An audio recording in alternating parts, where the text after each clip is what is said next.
For example, you can use AI to draft standard emails, generate reports, or even help with basic research. The key is to be smart about what you automate. Don't try to use AI for everything, just the tasks that are better off handled by technology. You know what, Val? Nowadays, I don't write a full email myself anymore. I will just write important points or sentences I wanted to convey and just ask ChatGPT to complete the email for me. So loud, no fear in this crowd. Passion turns to power now, living life so proud. Hey everyone, welcome to the Future Builders podcast by Empowered Liion. This channel is about guiding you to live a life you desire by integrating your passion into your career. We want to show you how you can make enough money while doing what you truly love. It is not a myth. And we are doing this right now. Yay! You know, Daniel, the other day I caught myself staring at my calendar like it was some kind of puzzle I couldn't figure out. There's just never enough time to get everything done. Yeah, I understand. It is like you start a day with a plan, but by lunchtime, right, you are already off track. It's like your to-do list has a mind of its own. Exactly. And I keep thinking, how do these productivity gurus get everything done without burning out? Are they even human? That's the million-dollar question. And I think part of the answer lies in how they manage their time. Like, we have all heard of time blocking and focus sessions, but there's a way more to it than just those big strategies. Yeah, and that's what we are diving into today. 26 tips to manage your time better, boost your focus, and stay productive without feeling like you are constantly racing the clock. And the best part, these are all practical tips, not the usual wake up like 5 a.m. and meditate for 2 hours kind of advice, although I sometimes do that. But whether it's using those tiny gaps in your schedule or setting up systems to do the heavy lifting for you, we have got it all covered. Right. So if you're ready to get more out of your day without losing your sanity, stick around because we are breaking down some seriously effective techniques. Let's get into it. Yay! All right. Now, let's first start with this category, time management. This is all about how to structure your day so you can actually get stuff done without feeling like you are drowning in tasks. Yep, we've got 6 tips here and that are going to help you to take control of your time. Let's kick things off with the classic time blocking. So, time blocking is pretty simple but super effective. You're basically breaking your day into chunks, and each chunk is dedicated to a specific task or type of work. Instead of trying to multitask or switch between things, you are focusing on one thing for a set period. Right. And I think the beauty of time blocking is that it forces you to commit to a task. So, for example, I will block off 9 to 10:30 a.m. in the morning for deep work. No emails, no phone calls, just whatever big project I need to move forward. Exactly. And what's cool is it doesn't have to be just work stuff. You can block time for meetings, emails, even personal stuff like exercise or catching up on reading. The key is that when you're in that time block, you're only focused on that task. Yes, and that helps reduce distractions. You are not thinking about what you are going to do next because it is already planned. Your brain can relax and just focus on the task at hand. And let's be honest, it feels really good to knock out a block of focused work without interruptions. Now, on to the next tip, fixed schedule productivity. This one is for people who feel like work just bleeds into their entire day. Fixed schedule productivity means you set a strict end time for your work day, and that's it. No more work after that. This one is great if you tend to let your work drag on into the evening. For example, I stop work at 5:30 p.m. no matter what.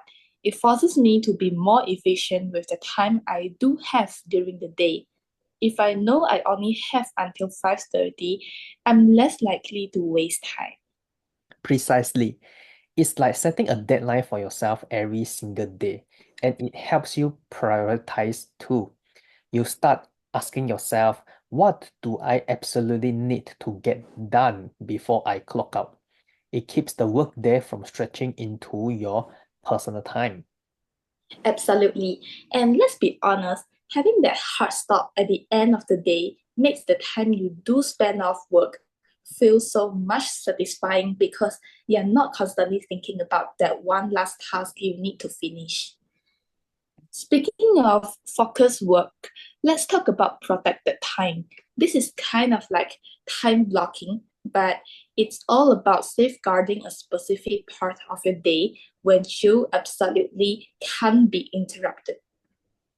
Yeah, so for this one, I protect my mornings like a hawk.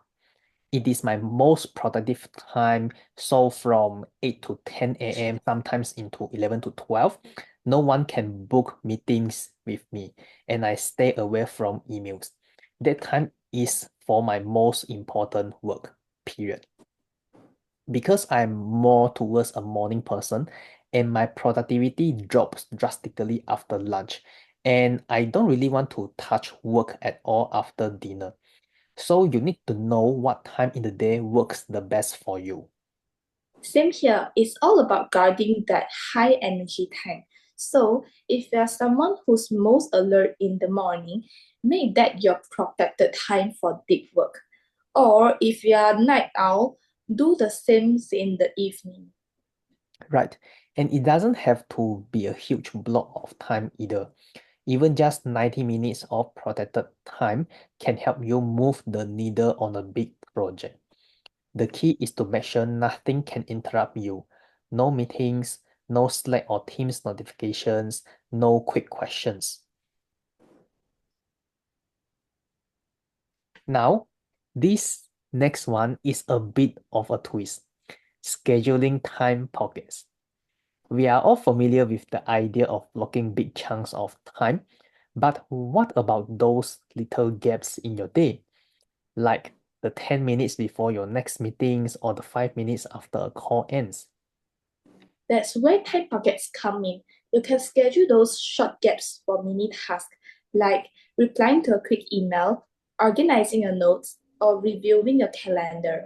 It's not about doing major work, but it's a great way to use those small pockets productively instead of, I don't know, mindlessly scrolling through your phone. Exactly. You'll be surprised how much you can get done in those little bursts. For example, I use a time pocket in the afternoon to quickly check in on any to-do items I might have missed earlier in the day. It's just a few minutes, but it helps keep things tidy. And if you schedule them ahead of time, you already know what you're doing when the gap opens up. No wasted time deciding what task to tackle, just go for it. That leads us to the next point, breaking tasks into micro tasks. This one is really about making big projects feel less overwhelming by slicing them into smaller, actionable steps. Yet, this is perfect if you have a big task like writing a report or creating a presentation. Instead of seeing it as one giant thing, break it down. You could start with outlining, then drafting one section at a time, and so on. Exactly. It's like that saying, how do you eat an elephant? One bite at a time. Micro tasks are those bites. And the great thing about micro tasks is that you can fit them into your time pockets. So instead of waiting for a big chunk of time to finish that report, you can draft one section in 10 minutes and move on. It's a total game changer, especially when you have a busy schedule. You are not waiting for the elusive free afternoon to get something done. You are chipping away at it bit by bit. And finally, we have got using intervals for small tasks and long-term goals. This ties into everything we have been saying about time pockets and micro tasks. But the idea here is to dedicate those short intervals to things that will help you achieve long-term goals. Right. Think of it like this. Responding to an important email might seem like a small task, but if that email is part of a bigger project, you're actually making progress toward that long-term goal. That's right, and I do this all the time. I might use a 15-minute pocket to think of new content for Empowered Liion subscribers. If I have enough time, I will write the actual content. If not, I will just write the ideas down and work on it later on. It is not a huge task for this, but it moves the project forward. And before I know it, I have got a list of contents lined up for the upcoming weeks. It is really about recognizing that progress doesn't always come from long work sessions. Sometimes it's those little tasks, those short bursts that help you keep things moving in the right direction. And there you have it, 6 ways to get a handle on your time management. Whether you are blocking out big chunks for focus or squeezing tasks into time pockets, these strategies are all about making the most of your time. Definitely. I think the takeaway here is that time management isn't just about working harder, it's about being smarter with the time you have. Even the small gaps can add up to big progress if you use them right. Couldn't agree more, Belle. All right, let's dive into the next category. All right, now that we have covered time management, let's move into our second category, focus and deep work. This is where the magic really happens, right? Absolutely. This is all about maximizing those blocks of time you have set aside by staying focused and getting into that deep work mode. And like we mentioned back in episode 4, we already covered the idea of flow and optimal state. So we won't dive too deep into that today. Yeah, if you missed that episode, feel free to check it out.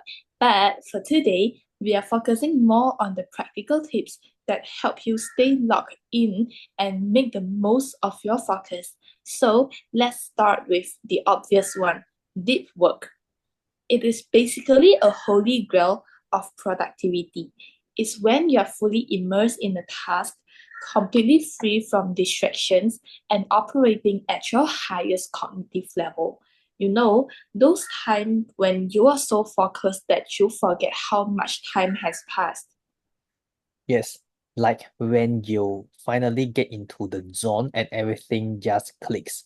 It's those moments when you are working on something challenging but rewarding, and everything else fades away.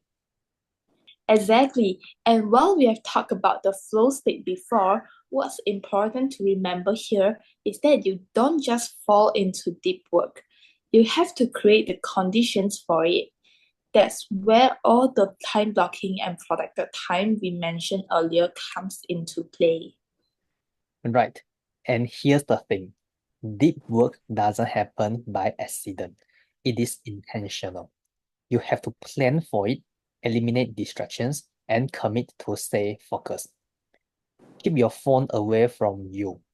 But if you have to use your phone during deep work, at least turn it into do not disturb mode.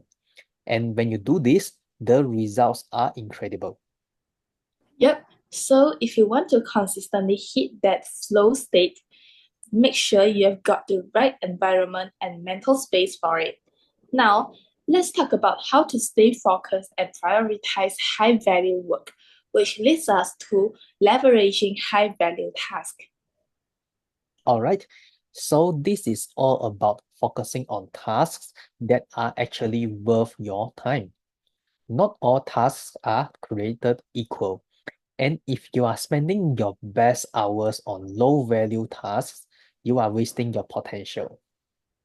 Absolutely. Think of it like this. If you're spending 2 hours on answering routine emails instead of working on a project that could bring in new clients or generate revenue, you're not leveraging your time properly. Yeah, and that's where prioritization comes in. Look at your to-do list and ask yourself, what is going to have the biggest impact? Whether it is in terms of career growth, project advancement, or financial return. Focus on the tasks that move the needle the most. Totally. And once you've identified those high value tasks, that's where you should be putting your deep work efforts. Block out time specifically for those important tasks when your energy is highest, whether that's the first thing in the morning or late at night. Now, this next tip is something that people often overlook. Focus compounds over time. The more you practice focus work, the better you get at it. It's like training a muscle. Yes, when you start right, focusing for even 30 minutes might feel tough, especially if you are used to multitasking or getting distracted. But if you keep at it, you will find that your ability to focus improves and you can go longer and deeper into your work. Yeah, it's all about building that focus muscle. At first, you might only be able to handle short bursts of deep work, but over time, those bursts get longer and more productive. And the best part is, as your focus improves, the time it takes to complete tasks shortens. What used to take you 2 hours might only take 1 hour now, just because you have trained your brain to work more efficiently. That's a good point. If you stick with it, your deep work sessions become more powerful and more efficient. It's a long term game, but the payoff is worth it. All right, now let's talk about using tools like AI to save time. Prompting with intention. This one's especially irrelevant if you are juggling a lot of repetitive tasks. Yes, the idea here is to use AI tools like ChatGPT or other automation systems, but do it intentionally. Instead of getting overwhelmed by everything these tools can do, focus on using them for specific repetitive tasks that eat up your time. Exactly. For example, you can use AI to draft standard emails, generate reports, or even help with basic research. The key is to be smart about what you automate. Don't try to use AI for everything, just the tasks that are better off handled by technology. You know what, Val? Nowadays, I don't write a full email myself anymore. I will just write important points or sentences I wanted to convey and just ask ChatGPT to complete the email for me. In this case, I don't need to spend time writing the opening and closing of the email anymore because they are often repeated and they don't create much value. Wow, Daniel, how smart are you? For me, I use ChatGPT to help summarize long documents or generate content ideas. It saves me time on the front end, so I can focus on more high level creative work. Yeah, and it's all about being intentional. Know what you are trying to achieve with these tools and don't let them become another distraction. Use them to support your focus, not take away from it. Next up, leverage high-value tasks. Not all tasks are equal, and the more focused you are on high-value work, the bigger your results. Precisely. This comes back to prioritizing. It's easy to get caught up in busy work, but if you're spending your best hours answering emails instead of working on a project that actually moves the needle, you're wasting your focus. Exactly. The key is to look at your day and identify what's going to give you the biggest return on investment for your time. Whether it's finishing a big project, working on a personal goal, or something that advances your career. Focus on those high-value tasks when you are at your peak focus. Totally. And once you have got that sorted, schedule those high value tasks into your deep work blocks so you're using your focus on what really matters. And finally, automating repetitive tasks. We touched on this earlier, but let's dive a bit deeper. The idea here is that you shouldn't waste your brain power on things that can be automated or delegated. Yes, and if you are spending hours on low-level repetitive tasks, you are not using your brain for what it's best at, solving complex problems or creative thinking. So automate the stuff that doesn't need your attention. For instance, I use a scheduling tool to handle all my meetings. No more back and forth emails trying to find a time that works. The tool just does it for me, and that frees up mental space for more important things. Same here. I've also started using tools to automate my social media posts. It saves me a ton of time and I don't have to think about it every day. That's the thing. Automating repetitive tasks lets you focus your deep work energy on the stuff that really matters. So, look at your daily routine and see what can be automated or delegated. And that wraps up our focus and deep work category. These strategies are all about getting the most out of your brain power and using your time in a way that is intentional and efficient. Yeah, if you can master focus, everything else just falls into place. The key is making sure that you are putting your energy where it matters most. Whether it is leveraging high value tasks or using tools like AI to lighten your load. So start with the basics. Block out your time, eliminate distractions, and gradually build your focus. Before you know it, you'll be hitting that deep work state more often and with better results. Great summary, Daniel. So for now, let's dive into the next category. Alright, now we have covered focus and deep work. It's time to dive into task management and prioritization.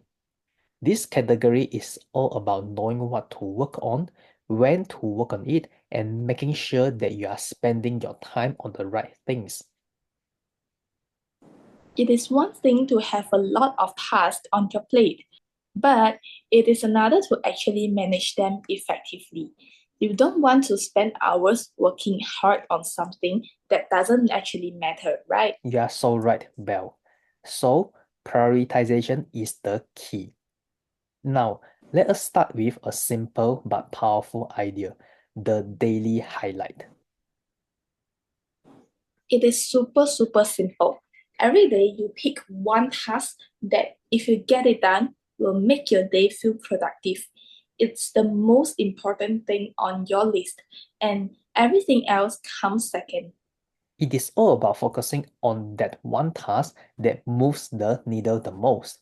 I love this because it takes pressure off trying to do everything and helps you zero in what really matters. So instead of getting overwhelmed by a long to do list, just ask yourself, what's the one thing I must accomplish today? Once you figure that out, you make that your priority. And even if you only get that done, you have had a productive day. Exactly. For example, if you are working on a big project, your daily highlight might be finishing one critical section of it. Or if you have got an important meeting, preparing for that could be your highlight. Yep, and I find that having a clear highlight keeps me from procrastinating or jumping between tasks. It gives you direction and keeps you focused. Other than that, for myself, actually, I always just force myself to do only one thing in a day. For example, my goal today is to build my course platform. And once I've got it done, I feel that I'm super motivated and I have more energy to do other extra things. That is a great example, Bell. Alright, let's move on to the 80-20 rule, also known as the Pareto principle. This one is all about understanding that not all tasks are equal. In fact, 20% of your tasks are usually responsible for 80% of your results. Right, it's about finding that small portion of tasks that have the biggest impact. Once you know what those high impact tasks are, you can focus more of your time and energy on them instead of getting bogged down by busy work. Yeah, so if you are running a business, think about which 20% of your clients or projects generate the most revenue.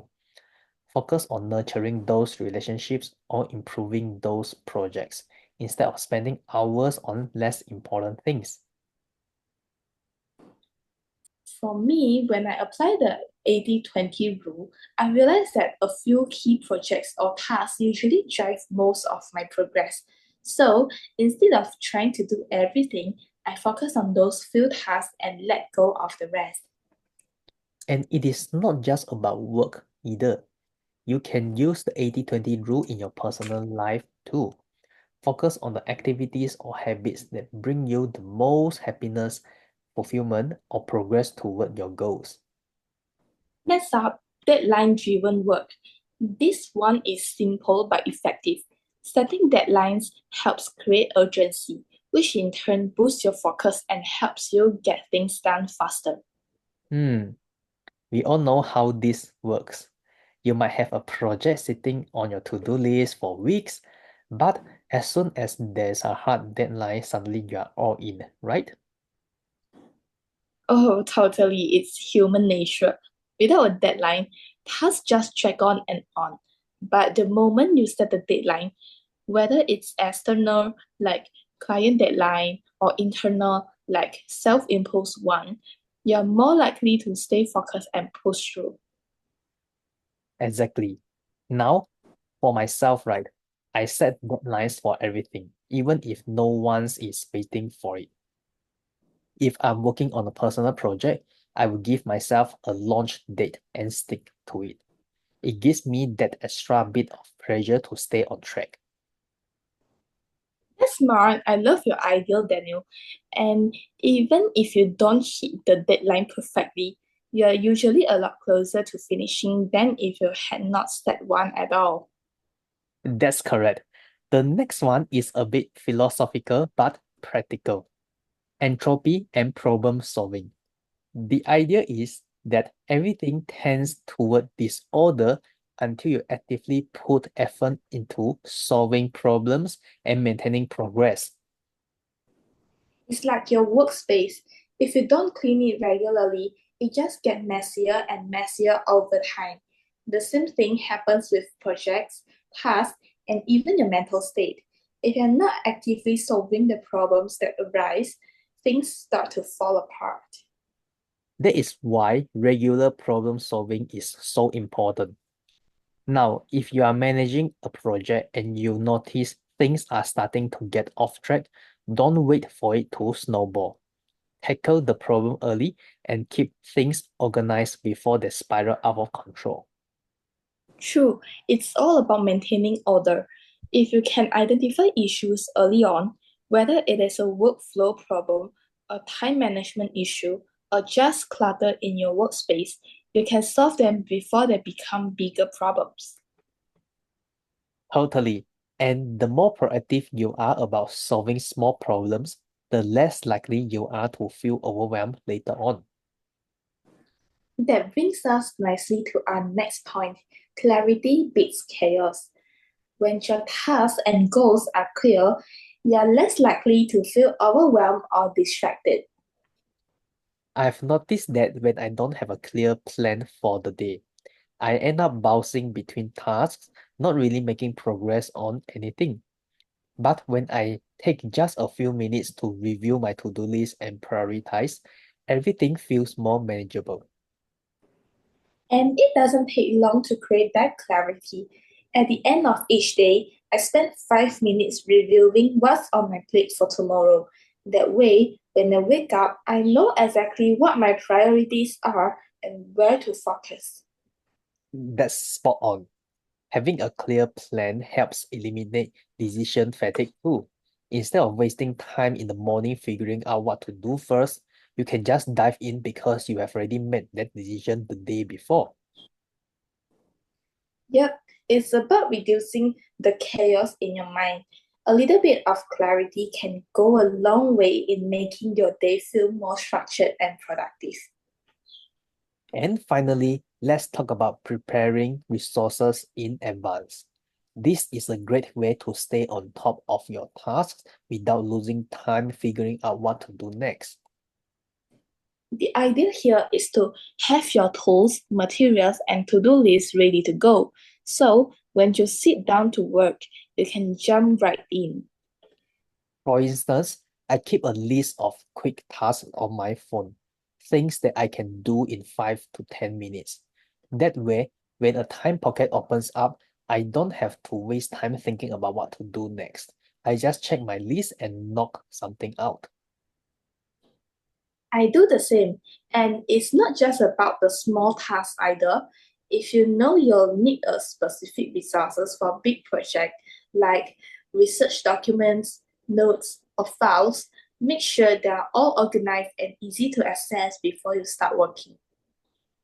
Yes, it is all about minimizing friction. The less time you spend looking for what you need, the more time you have to actually get the things done.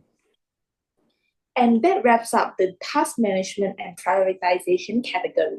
As you can see, it's all about being intentional with a time and task. Whether that's setting a daily highlight, using the 80-20 rule, or making sure you have everything prepared and ready to go. Yeah, and the key takeaway here is that not all tasks are equal. You need to be strategic about what you focus on and make sure you are spending your time on things that actually move you forward. And once you've got your priorities straight, it becomes so much easier to stay productive and feel in control of your day. Correct. Alright, so we have covered a lot today. Everything from managing your time effectively with tools like time blocking and protected time to mastering your focus and prioritizing the tasks that truly matter. Yes, the big takeaway here is that productivity isn't about working harder or longer. It's about being intentional with your time, focusing on the tasks that really move the needle, and creating a system that works for you. I can't agree more with you, Daniel. Whether it is using the 80-20 rule to focus on high impact tasks, setting daily highlights, or preparing your resources in advance, these small shifts can make a huge difference in how you feel at the end of the day. And don't forget, we are not done yet. We have got 4 more important categories to dive into next time, covering efficiency, small gaps of time, and more strategies that will help you take your productivity to the next level. So, if you enjoyed today's tips, make sure to tune in next episode because we are bringing even more tools and techniques to help you get the most out of your day. And speaking of making big decisions, if you are feeling stuck in your job or wondering if it is time to make a change, we have got something just for you. It is called the Stay or Slay quiz. It helps you figure out if you should stay in your current role or make a bold move toward transformation. Yep, head over to www.empoweredlion.com/s to take the quiz. It's quick, easy, and can give you some clarity on whether it's time to stay where you are or slay the next big opportunity. Thank you for joining us on this episode of the Future Builders podcast. We will see you in the next episode, and until then, stay productive and keep building toward your future. Stay tuned. Bye. Bye. United we declare. Empower